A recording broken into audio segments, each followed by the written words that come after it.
Hi friends, అందరికీ నమస్కారం. ఈరోజు మన వీడియో వచ్చి కాకి శకునములు. కాకి శకునములు అంటే కాకి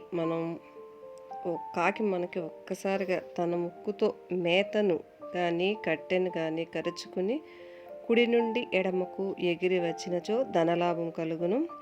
అలాగే చాలా కాకులు ఒక్కసారిగా కుడి నుండి ఎడమకు ఎగిరి వచ్చినచో మంచి శుభ శకునం అండి అది. కాకి పలుమార్లు ఎడమ నుండి కుడి, కుడి నుండి ఎడమకు ఎగిరి వచ్చి నిలిచినచో కార్యసిద్ధి అగును. కాకి ఒక్కసారిగా 2 సార్లు కానీ 3 సార్లుగా కానీ కుడి నుండి ఎడమకు ఎగిరి వచ్చి నిలిచినచో ధనలాభం కలుగును. కాకి ఒక్కసారి కుడి నుండి ఎడమకు ఎగిరి వచ్చి వెంటనే ఎడమ నుండి కుడికి వచ్చినచో మరణము సంభవించును.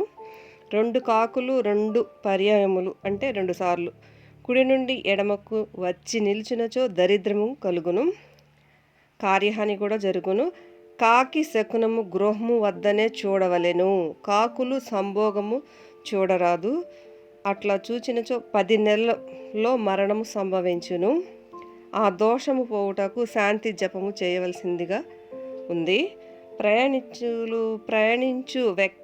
ప్రయాణం చేసే వ్యక్తికి కాకి తన్నినచో తల మీద కార్యభంగము. తల మీద కాదు, ఎక్కడ తన్నినా తల మీద అయితే ఇంకా ప్రాబ్లం. కాకులు గూళ్ళు కట్టుకుంటే కనిపించచో వర్షం పడుతుందని సూచన. వెనక నుండి ముందుకు వచ్చి కాకి ఎడమ నుంచి కుడికి ఎగిరినచో కార్యహాని జరుగును. కాకి వెనక నుండి వచ్చి ముందుకు పోయిన సఫలమగును కార్యము. కాకి ఎదురుగా వచ్చినచో కార్యహాని జరుగుతుంది.